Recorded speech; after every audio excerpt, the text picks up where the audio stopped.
Hechos de los Apóstoles, o le damos lectura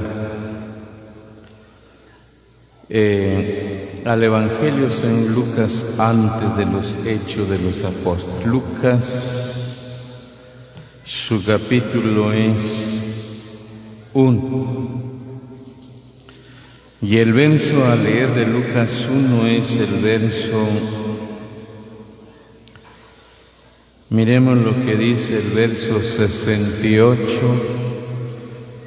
69 en el nombre del Señor Jesús. Bendito el Señor Dios de Israel, que ha visitado y redimido a su pueblo, y nos levantó un poderoso Salvador en la casa de David su siervo.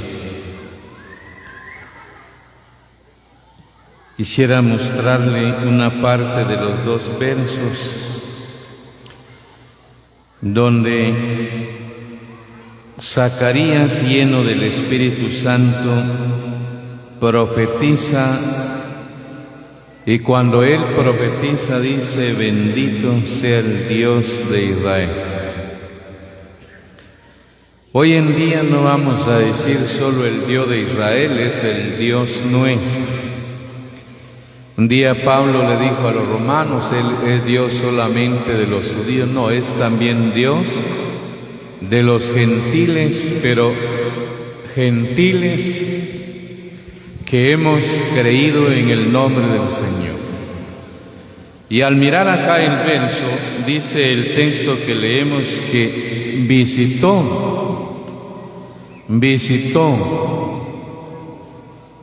Pero en la visita que Dios hizo a esta nación, yo veía lo que también Lucas dijo en el 19, capítulo 19, dijo él, que si conocieras el tiempo de tu visitación. Pero Israel no conoció el tiempo de la manera como Dios estaba visitando a su pueblo, no conoció.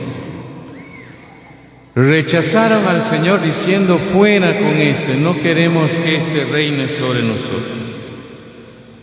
Pero un pueblo que más tarde, por ejemplo en Hechos 12, también 46, cuando Pablo les habló plenamente a la congregación y les dijo: ustedes, primeramente era necesario que se les hablase el Evangelio, pero puesto que la desecháis, se juzgan indignos de la vida eterna, nos volvemos a los gentiles. Bueno,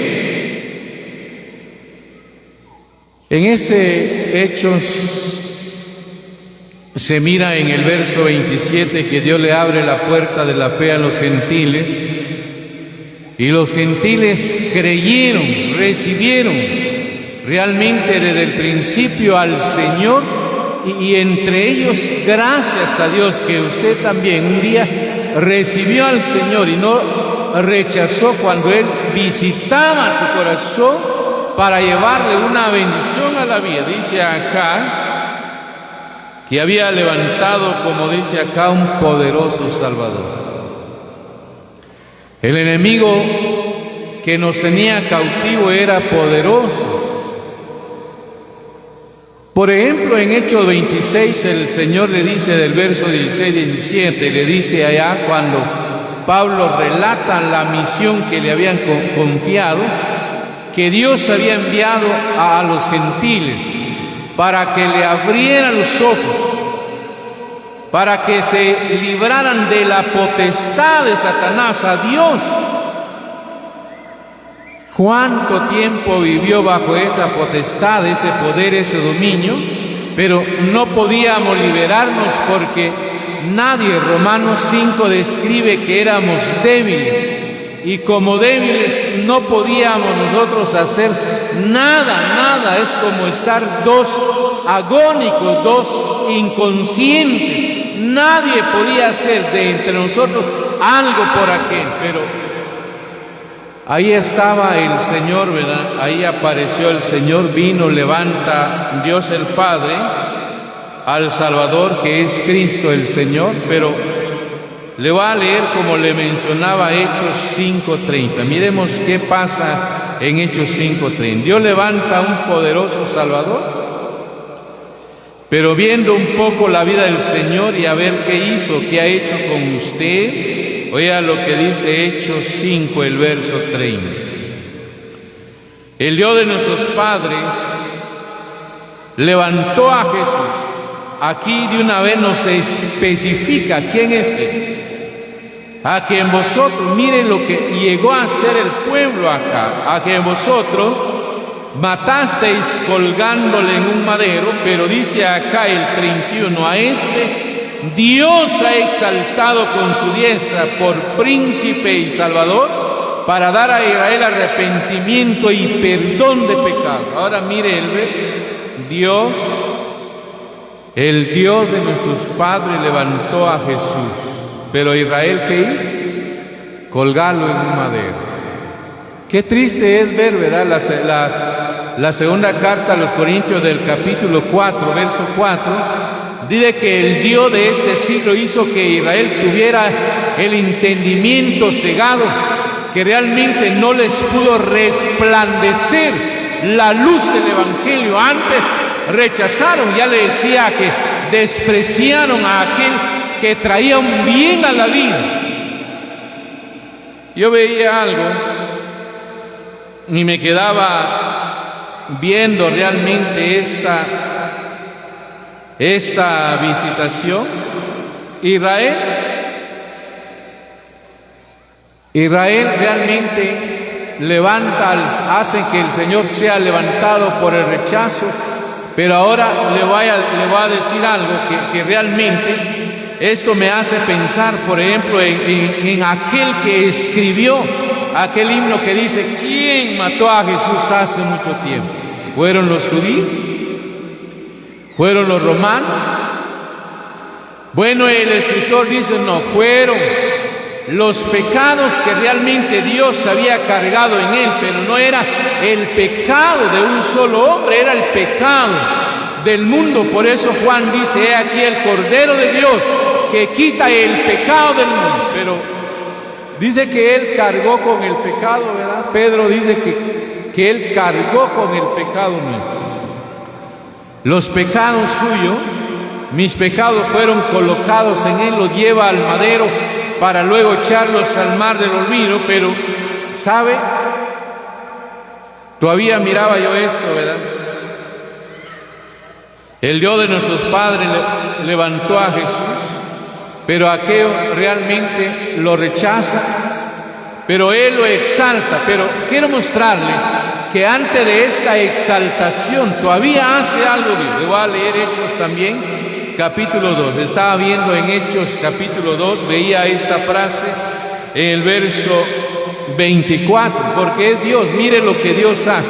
Y luego le muestro a usted porque Dios viene y tiene... ¿Por qué el proceso de la salvación? ¿Por qué le muestro a que Dios nos levantó un poderoso Salvador? Bueno, pero Él lo levanta a Jesús y aquellos muestran el rechazo, y Él es levantado en un madero, pero bajado, sepultado. Pero ahora oiga el verso 24 de Hechos 2, al cual Dios levantó suelto de los dolores de la muerte, por cuanto era imposible que fuese retenido por ella. Los dolores de la muerte, los dolores no eran del Señor, dolores de la muerte. Qué batalla, ¿verdad? Para que realmente el Señor saliera, resucitara. ¿Quién realmente ha hecho? Alguien decía de que como humano se viene a ver en el 100% humano como humano muere, pero se viene a ver como Dios sale suelto, como dice acá, de los dolores de la muerte. Porque la Biblia dice: por cuanto era imposible que fuese retenido por Él. Bueno, la muerte quería retener al Señor a que no se levantara de entre los muertos, pero la Biblia nos describe. Yo estaba observando que Pablo, por ejemplo, el apóstol, le escribió a los romanos en el capítulo 4, verso 25, donde él dice que él fue entregado por nuestras transgresiones, pero resucitado para nuestra justificación. ¿Para qué era necesario que él fuese levantado de los muertos? Porque había necesidad de que alguien viniera a justificar a aquel que iba a creer en él. Así dice Romanos 4, 25. Resucitado para nuestra justificación. Él no está en la tumba, ¿verdad? No está ya enterrado, sepultado. No servimos a un Dios que todavía cada año se le pueda cantar y como que cargarlo en sepultura. No, hermano. Él resucitó al tercer día. Ya en Hechos que leería 5:31, Dios viene y lo exalta y le hace, como la palabra describe, Dios lo exalta a su diestra y le hace príncipe y salvador. Ahora está a la diestra de Dios por príncipe y salvador, pero Él es el que lo hace, príncipe y salvador. Pensar en ello, me quedo viendo la palabra del Señor de que cuando alguien es levantado, bueno, se levanta a alguien, pero se levanta, el sentido de levantar a alguien, el sentido de levantar a alguien no solamente tiene una forma que cuando se levanta a alguien dice, ¿por qué hay que levantar algo? Pero levantarlo de entre un grupo y decir, bueno, se reconoce, se anuncia, se proclama quién es Él. Cuando se levanta, le podría hablar, ¿verdad? Se levantan ancianos, se le llama y se le reconoce, pero se está levantando a alguien, se reconoce a un siervo de Cristo, a un colaborador, se levanta y se coloca y dice, bueno, se reconoce como un hombre de Dios. Pero cuando se levanta a alguien, hay un sentido de alguien que se levanta por sí, pero yo miraba como estaba leyendo de la vida de Amalek, dice que Amalek se levantó, no lo levantaron, sino que Amalek dice que se levantó contra el trono de Jehová. Pero ya alguien que quiera levantarse, porque realmente él se levanta en contra de algo, pero eso es que Amalek se levantó a la oposición de Dios. Pero sabe, hermano, me quedaba viendo y le voy a leer el Salmo 113. Estaba viendo esta frase en el Salmo 113, el verso 5. Hay una pregunta encerrada y sigue al 6-7, donde dice acá, 113:5. ¿Quién como Jehová nuestro Dios? Que se sienta en las alturas, que se humilla a mirar en el cielo y en la tierra. Pero dice acá el verso, Él levanta del polvo al pobre y al menesteroso alza del muladar. Pensar como Cristo levantó de entre la descendencia de David, levanta a alguien para que fuese príncipe entre su pueblo. Jesús declarado, pero levantado de entre los muertos, sentado a la diestra de Dios. Nadie realmente o en el Señor no toma esa honra para sí, sino que Dios hace de él que se siente a su diestra. Pero ahora me quedaba pensando en la vida nuestra, hermano, me quedaba pensando, ¿verdad? Si Dios nos ha levantado ya de entre su pueblo, pero es Él el que levanta y coloca como en un pedestal visible a aquel. Pero ahora al mirar estos versos de este salmo, yo veía acá cuando este salmista escribe, dice, ¿quién? Pregunta, ¿quién como Jehová nuestro Dios? En la vida hay, hermano, en la vida hay personas que en verdad se preocupan por ver cómo se levanta alguien, hermano. He visto hermanos, ¿verdad? Tal vez aún el mismo hermano lo confesaba y declaraba algo de que como que había fundido un carro y se quedó sin carro, pero alguien le llama y le dice, mire, llévese, si no tiene el dinero, pero llévese este vehículo. Y uno se queda pensando en ello, ¿verdad? Que ¿quién le va a confiar a alguien y decir, llévese el vehículo y si tiene bien me paga y si no, mañana? Pero Hay quienes en verdad se preocupan por alguien, dice, no tiene aquel, dice, levanta, trata de levantar, porque si a él alguien lo levantó un día y lo hizo alguien en la vida. Pero pensaba en ello, hay siempre quien trata de alzar a alguien y decir, pobre aquel o pobre aquella, démosle una mano para que salga de ahí, porque hay, hermano, hay. Yo he visto familias, hay familias que en verdad, fíjense que hay familias que se unen, pero familias que están bien unidas, y esas familias que están bien unidas, hay alguien que despierta en ellos y hacen una obra entre hermanos, pero después que hacen una obra entre hermanos y van con el otro y van, y así, mire, con tal. Yo miraba a una familia, se edificaron casas, pero dijeron, van a hacer la casa de fulano de tal primero.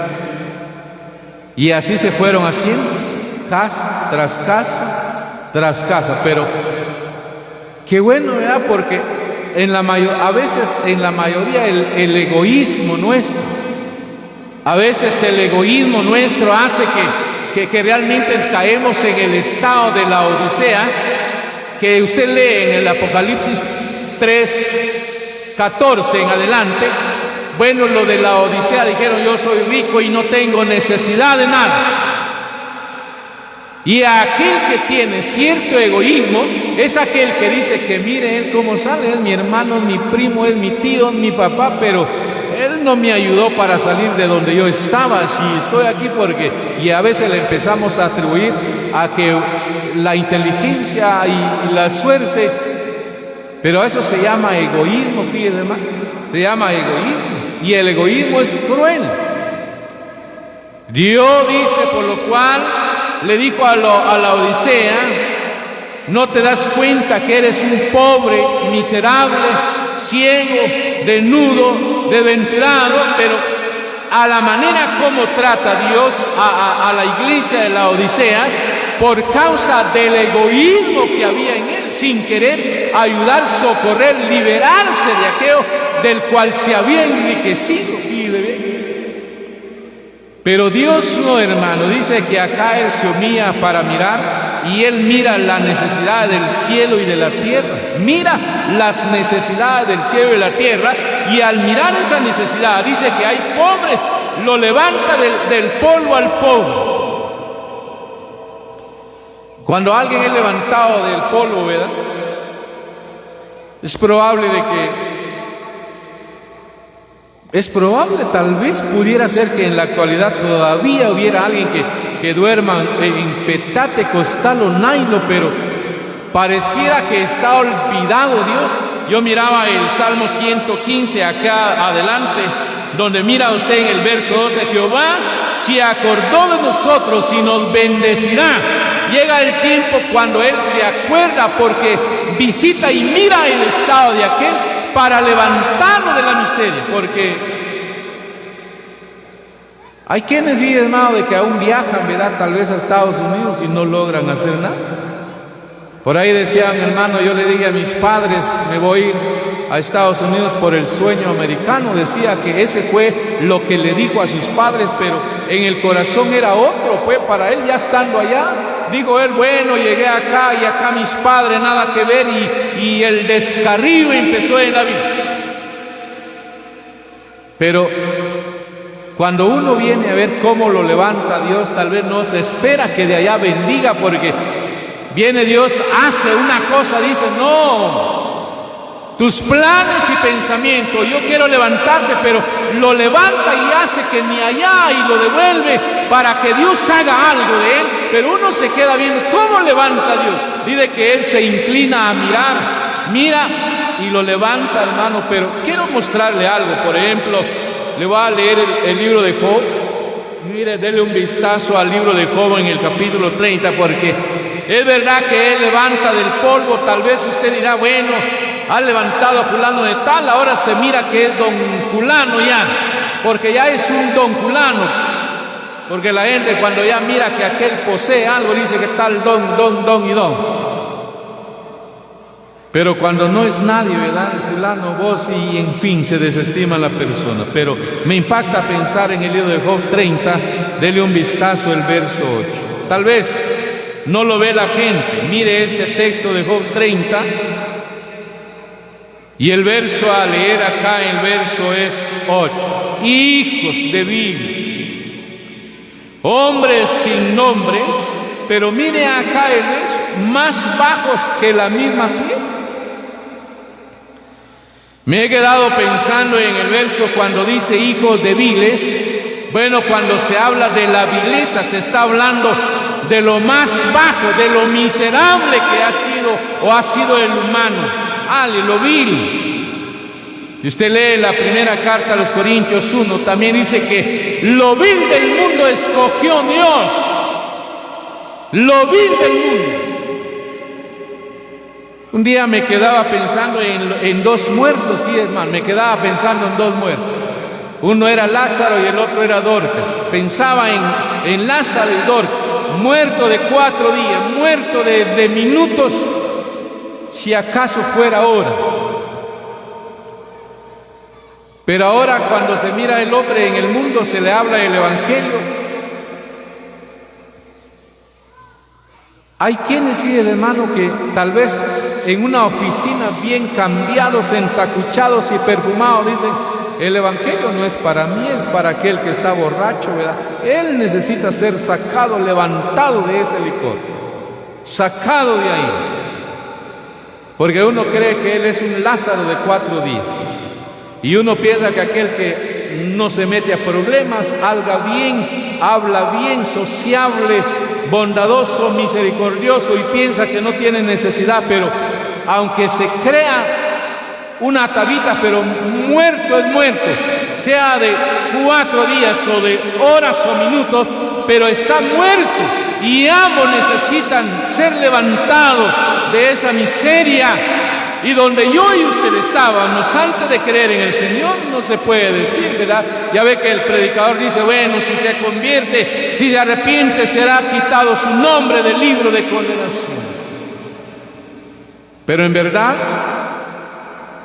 un día me quedaba viendo el Salmo 69, cuando el salmista dice que los que se olvidan de ti sean borrados del libro del viviente de Israel y no sean inscritos entre los justos. Y ahora, ¿en dónde van a ser escritos? Jeremías 17:12 dice que los que se olvidan de Dios se apartan, vienen a ser escritos en el polvo de la tierra. Ni va al libro de los vivientes de Israel, no va al libro de los justos, pero va a quedar en el polvo de la tierra. Pero ahí estaba yo, ahí estaba usted, antes de haber creído en el Señor.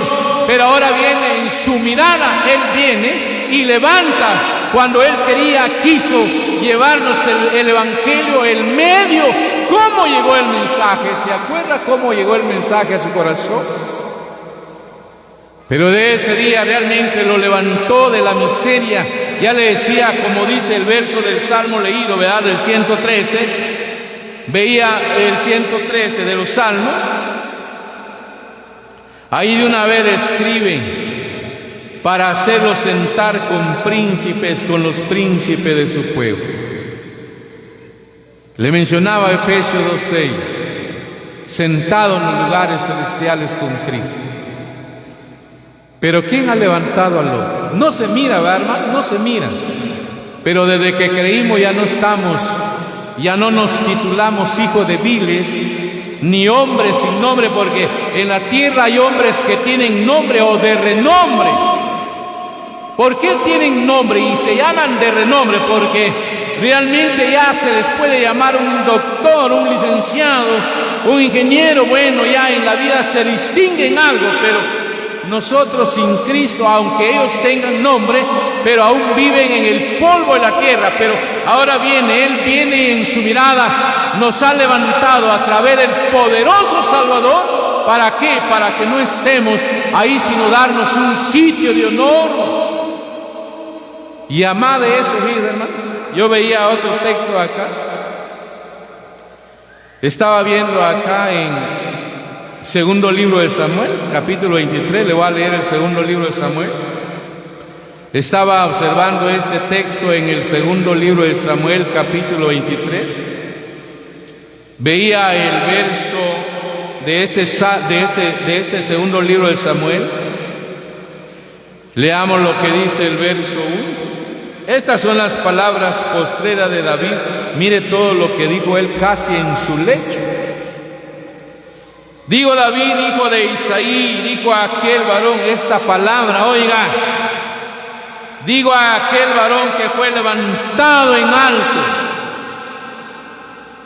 a pesar de ser levantado del polvo de la tierra, el ungido del Dios de Jacob, el dulce cantor de Israel. Yo miraba un poco la vida de David. Por ejemplo, en el segundo libro de Samuel, cuando llega a la casa, Samuel a la casa de Abisaí o de Isaí para ungir al que iba a ser de Israel, pasa 1, 2, 3 y 4 y 7, pero no elige a nadie, así dice la palabra. Pasaron 7, dice el texto, y no, Dios no eligió. Hay otro, está el menor, como que era el insignificante, pero dijo Samuel, vaya a traerlo porque no nos vamos a sentar si no viene. Cuando entra, ve y dice Dios, úngele porque David era el menor de todos sus hermanos. Pero David hermano, no tenía la posibilidad de ser el general de Israel, no podía ser el juez de Israel, no podía heredar una doble bendición, porque era el menor de la familia. El primogénito era el que tenía todos estos derechos, general, juez, doble bendición. Pero yo miraba que deja de ser pastor de ovejas, se convierte en un príncipe. Dios le da el derecho de primogenitura según el Salmo 78, le da derecho de primogénito. Pero ¿quién hace Dios ahí? Levanta él aquel de la miseria, a aquel que sus hermanos tal vez dijeron que no había esperanza en él para que fuera alguien en la vida. Pero ¿quién como Jehová nuestro Dios? No solo levantó a un poderoso Salvador para que me levantara de la miseria, del polvo, del pecado, me diera un sitio de honor, aún a más de ello, me levanta para que sea alguien entre su pueblo. Hay motivos realmente para alabar y bendecir a Dios. ¡Ay, hermano! Dice el verso que en sus últimas palabras, cuando David estaba ya para morir, dijo a aquel varón que fue levantado en alto, llegó a ser el rey de Israel. Voy a dejarle este último verso. Ya no levantó, es un acto de humillación haber venido al Señor a los pies de Él, pero es un acto de humillación que yo voy a tener para que también Él pueda sacarme de la miseria, muchas veces económicamente. ¿Por qué? Porque puedo recordar la historia de alguien que alguien visitaba una casa y se quedaba viendo que las láminas goteaban, pero le dice a aquel, bueno, yo tengo láminas no nuevas, pero buenísimas, y las va a traer y cambie esas que tiene que gotean. Pero aquel contesta, dijo, gracias a Dios, pues ya le va a cambiar, nueva les va a poner, nueva le va a poner. A veces uno, como dijo alguien ahí, no solo que es pobre y orgulloso, si me están regalando algo, bueno, gracias, ¿verdad? Porque me lo regalan, me va a servir, pero no solamente pobre y orgulloso, ¿verdad? Le regalan, no, yo no pongo de paca, yo no pongo de, ¿verdad? No pongo un corte usado, blusa usada, no, ¿verdad? No solo que pobre y orgulloso. Pero oiga este texto, miren lo que también muestra la palabra. Por ejemplo, yo estaba viendo el libro de Job 5, demos lectura a este texto en Job 5. Mire lo que dice acá en Job 5, el capítulo, el verso 11. Miremos lo que la palabra muestra acá. que pone a los humildes en altura y a los enlutados levanta a seguridad. Que pone a los humildes en altura, que pone a los humildes en altura, la humildad. Cuando hay un acto de humildad, realmente uno lleva su condición ante Dios y se la descubre a Él, que realmente en mí no hay capacidad, poder para salir en el estado en que estoy. Y uno acude al Señor para pedirle un favor, una misericordia, un bien de Dios para que Él pueda atraer Dios su mirada a mí y para que me mire en el estado en que estoy. Yo miraba el 138 de los Salmos, dice que he aquí que Dios es excelso, pero Él atiende al humilde, mas al altivo dice que miro de lejos, dice en el 138 de los Salmos. Dice que Él atiende al humilde. ¿Cómo voy a llegar yo a Dios? Para hablarle de mi condición, de mi estado, de mis penas, y le digo, Señor. Cuando uno le coloca esa condición al Señor, dice el texto, que pone a los humildes en altura porque atiende a aquel que llega con la suma necesidad y le dice las penas. ¿Qué penas está pasando usted? ¿Cuáles son las penas, las necesidades? ¿Quién como Jehová nuestro Dios, que se sienta en las alturas y Él mira, pero Él mira que aquel también se humilla, que aquel reconoce su incapacidad y le lleva sus penas a Él para que Él realmente bendiga la vida, el trabajo y lo que emprenda, hermano? Para ello, usted y yo anhelamos que estemos en alto y que seamos visibles, tengamos esta actitud, porque dice que Él, aunque es excelso, grande, supremo, pero atiende a aquel que lleva humildad para poner sus ojos en Él y darle una salida de las penas y necesidades que está viviendo y pasando también. Entonces esta familia, sin duda un día vivieron las penas, vivieron lo bajo, Dios los ha sacado a flote y les ha dado una bendición, pero el Dios que ha hecho con ellos esto, ese Dios puede obrar también en su vida, hermano. Que el Señor nos ayude a comprender las palabras que nos ha hecho ver, que Él las bendiga en cada corazón. 395.